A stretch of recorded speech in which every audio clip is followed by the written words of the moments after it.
Olá, seja muito bem-vindo. Esta é a aula de número 12 do curso de Direito para Microempreendedores. No vídeo de hoje, nós vamos falar sobre a empresa e os bancos, uma relação muito importante, na qual discutimos sobre o que o banco realmente entrega para seus clientes, que não é dinheiro, quer dizer, até entrega, mas não é esse o produto que o banco negocia com você. O que o banco negocia? Confiança, segurança e confiança.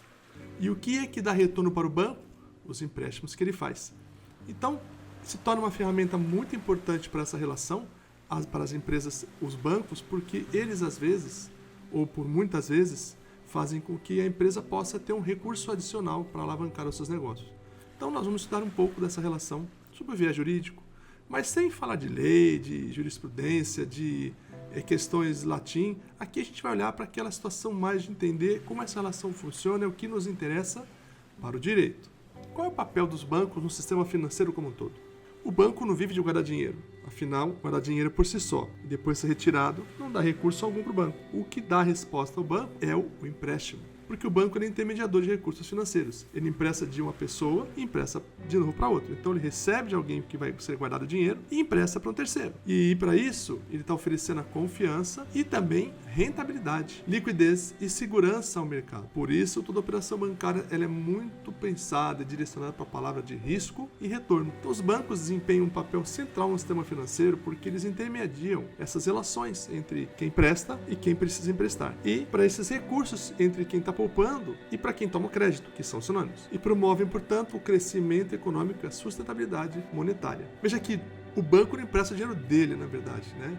Ele faz uma aplicação financeira e determina que vai dar uma correção monetária, vai pagar juros para quem empresta, para ele esse dinheiro, então a pessoa vai aplicar. Uma aplicação é quando a gente empresta dinheiro para o banco. Então você vai lá, faz um CDB, uma renda fixa, qualquer coisa que você faça de investimento em banco, ele pega o teu dinheiro e empresta para um terceiro e cobra juros maiores para essa pessoa pagar de volta. E quando essa pessoa paga de volta com esses juros maior, a diferença entre os juros cobrados e o rendimento que ela te promete é o que o banco ganha. Então ele não empresta dinheiro dele, o banco empresta o seu dinheiro, não o dele.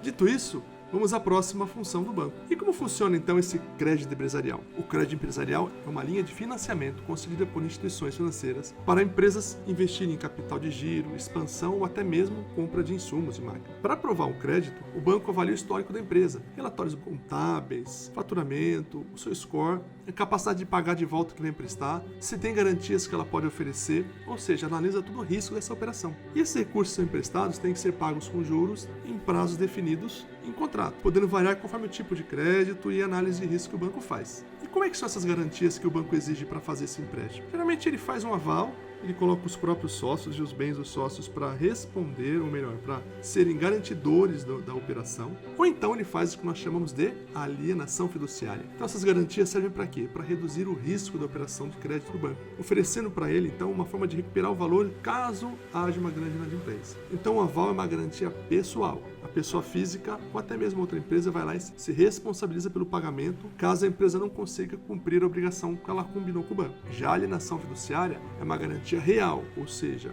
um bem ou até pode ser um veículo, pode ser uma propriedade, um imóvel, permanece em nome do credor, que é o banco, até que você quite a dívida toda. Ou seja, você transfere o bem para o credor e ele é dono, proprietário desse bem. Você é possuidor como se dono fosse. Enquanto você paga mês a mês o combinado, você tem a posse e o uso do imóvel ou do veículo. Se você parar de pagar, ele simplesmente toma o veículo no mesmo ato. Ele nem tem que notificar você de certas formas, não.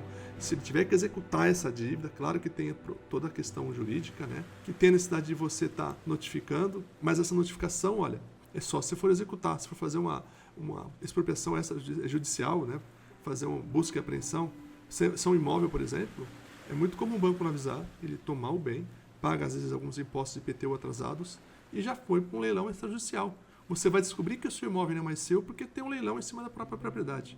Já quando estamos falando de bens móveis, como automóveis, aí o banco costuma usar a execução e ele faz a busca e apreensão, então você sabe que o bem não é mais seu porque houve a incidência de um profissional, um oficial de justiça, um advogado, às vezes a polícia, que vai até o local onde você se encontra, e o bem também, e toma o carro de você. Vamos dizer que vai tomar de você, né? Vai tomar de quem não paga. A gente que são bons pagadores, né? Não vamos passar por isso, certo? Aliás, se puder evitar a alienação fiduciária, evite. Se não tiver como, paga em dia, hein? Isso é difícil de reverter. E aí, falando dessas garantias, é importante ressaltar o que a gente está dizendo aqui sobre a alienação fiduciária, que uma vez aceito e assinado o contrato, o bem vai para o banco, hein? Cuidado! Esse negócio de que é só uma garantia, na verdade é uma super garantia. E tem lei própria, hein? Não pense que o banco está sendo ilegal, que isso não foi debatido. A lei disse que é assim e a lei está vigente e em todo vapor. Por que o banco, então, precisa de tantas garantias? Porque nós estamos em um país em que temos uma alta inadimplência e os juros acabam sendo muito altos por conta de toda a manifestação do mercado, do cenário econômico. Então, os juros altos eles costumam aumentar o custo total do crédito, torna o pagamento mais difícil para empresas e quem toma crédito no banco, né? Então, essas parcelas comprometem uma parte excessiva da sua renda. Cresce o risco da inadimplência.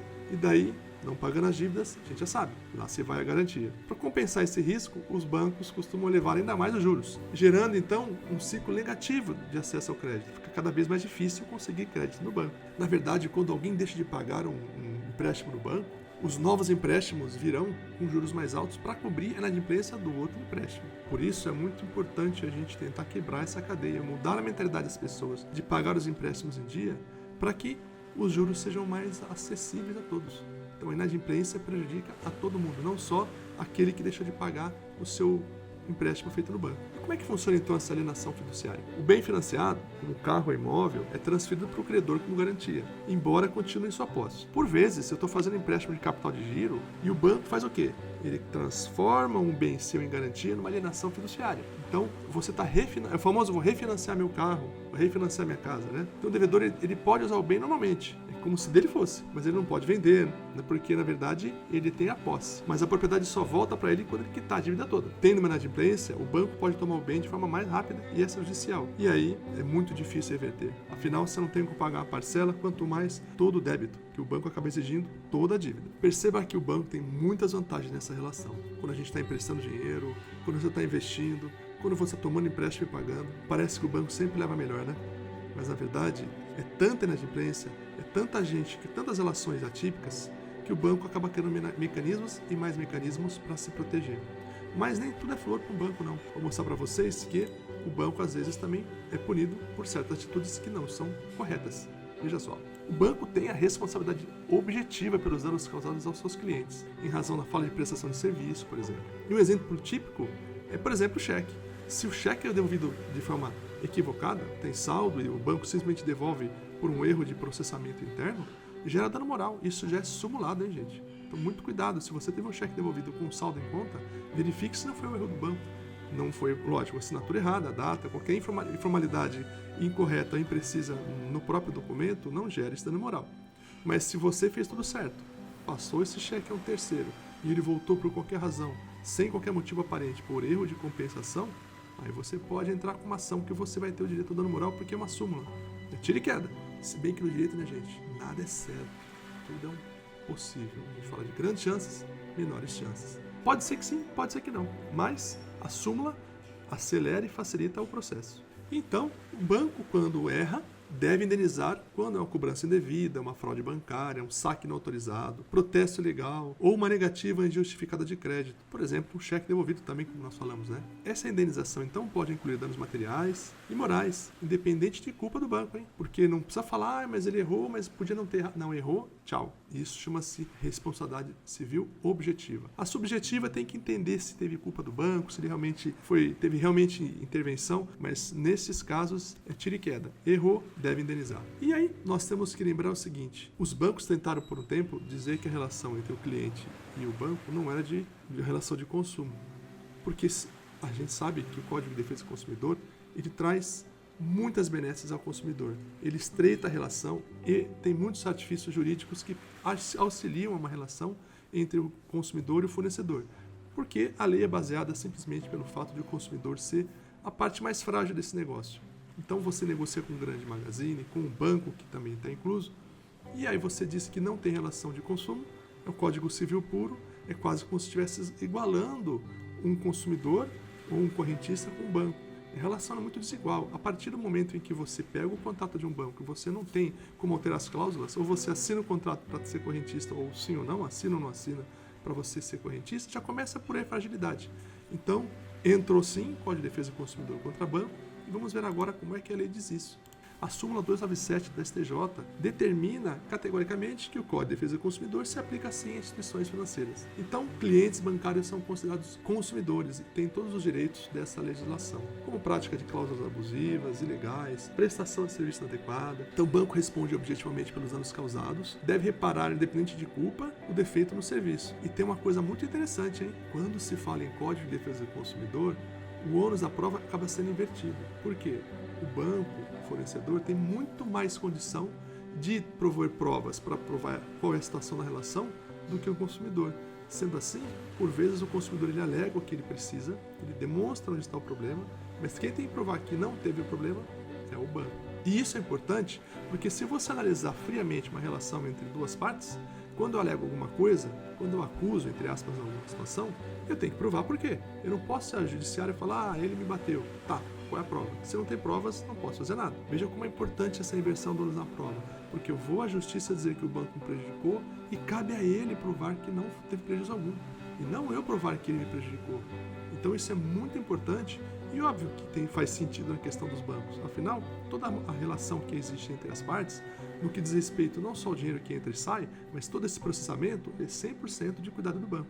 Então ele tem muito mais condições de mostrar o que acontece por trás dos panos do que um próprio consumidor, um cliente como qualquer outro. E aí nós temos alternativas ao crédito do banco tradicional. Por vezes o banco não quer oferecer um crédito ou não estão nas condições em que o devedor ou o correntista pretende ter esse crédito. Aí surge então o fomento mercantil, a famosa factoring, que é uma operação em que uma empresa vende seus títulos de crédito duplicadas a uma empresa de fomento, antecipando recursos e transferindo o risco da inadimplência. Ou FDICs, que são fundos que compram direitos creditórios, ou parcelas a receber, e oferecem capital à empresa em troca desses recebíveis, com remuneração variável, conforme o risco da carteira. Então, ambos os mecanismos oferecem liquidez sem necessidade de empréstimo bancário tradicional, sendo bastante utilizado por empresas que buscam capital de giros com mais flexibilidade. Note que, geralmente, um FDIC, ou um fundo mercantil, ou uma factoring, não fala em juros, eles falam em deságio, ou significa que, no deságio, quando a relação não é com o banco cobra juros.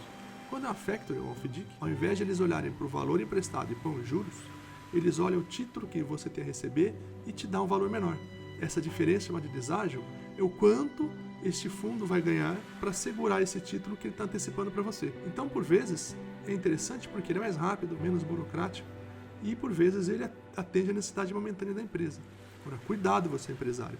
Se você está se vendo necessariamente tendo que a todo momento antecipar seus créditos com fundos de fomento e FDICs, verifique se não tem algo errado no seu fluxo de caixa. Essa é uma relação que deve ser esporádica. Se você está tendo que trabalhar com fundos a todo momento, empréstimo a todo mês, algo está errado na sua operação. E aí vai ficar cada vez mais difícil você recuperar uma situação se você estiver praticando isso a todo momento. Em algum momento, todo mundo fecha a porta. E aí você não tem como honrar suas contas. Então, muito cuidado com esse cenário, hein? Ligue a sua antena caso você perceba que está tendo que tomar crédito a todo momento. E agora vamos falar de um assunto interessante, que é o Open Banking. É uma novidade que surgiu recentemente no Brasil, já é de outros países muito conhecida, que é o cruzamento de informações entre suas contas bancárias, para que você possa ter um mapa financeiro todo consolidado nos bancos e na hora de emprestar crédito ou de entender a tua relação, o teu tamanho financeiramente falando, os bancos vão conseguir entender isso. Por quê? Por vezes, se você recebe 10 mil, 3 mil em cada conta e 1.000 numa quarta conta, para um banco você tem 3 mil de renda, no outro 3, no outro 3 e no outro 1.000. Quando você pedir crédito para esse banco, quanto ele te oferece? Cada um proporcional ao valor que está recebendo em conta. Quando você faz Open Banking, o banco começa a entender que a tua renda é 10 mil e não mais 3 mil em cada banco. Por outro lado, se você começa a tomar empréstimos em vários outros bancos, ele também consegue entender qual é a sua saúde. Então é importante isso porque conta a sua verdade, conta como você é de fato enquanto tomador de crédito. E aí o Open Banking tem algumas questões interessantes. Ele permite então o compartilhamento autorizado de dados financeiros entre essas instituições, ampliando a concorrência e a personalização de créditos e produtos desta natureza.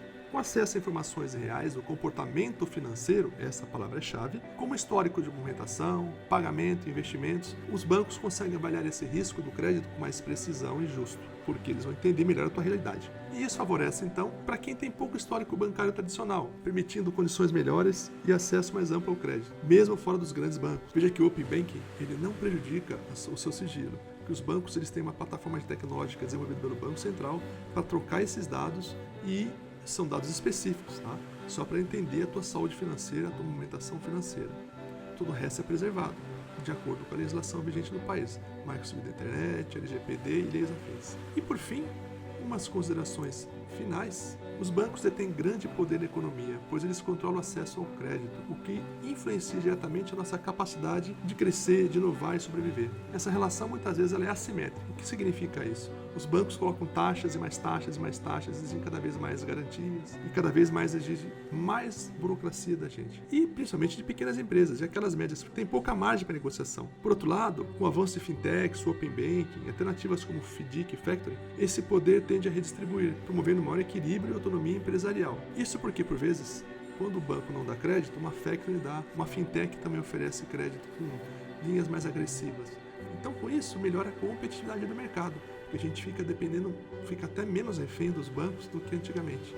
Mas lembre-se, de uma forma ou de outra, se você emprestou, você tem uma promessa de um pagamento específico, honre. Isso é importante para o seu score, para a sua credibilidade no mercado. Então, sempre que você for postergar uma dívida, analise realmente se vale a pena postergar, se você não vai ter um prejuízo com o mercado. Ter esse termômetro das contas é muito importante para o negócio prosperar. E o banco, me parece que muitos falam de ser um mal necessário, mas se você souber lidar com eles, são grandes parceiros de negócio. Bom, é o que eu tinha para o vídeo de hoje, eu espero que você tenha gostado.